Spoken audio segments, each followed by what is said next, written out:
La, kasama ho natin siya. Palagi. Dito, oh.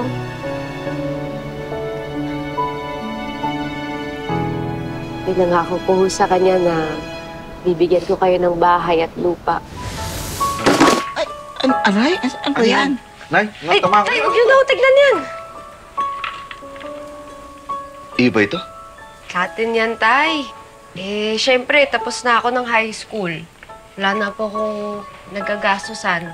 Kaya, nag-ipon ho ako para sa lupa at bahay natin. Mahirap din po kasi ng umuupa. Sana, nakangiti siya ngayon sa langit dahil natupad na yung pangako ko.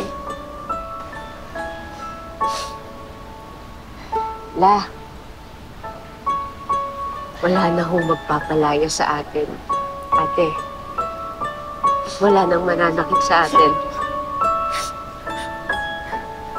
Sisiguraduhin ko yan.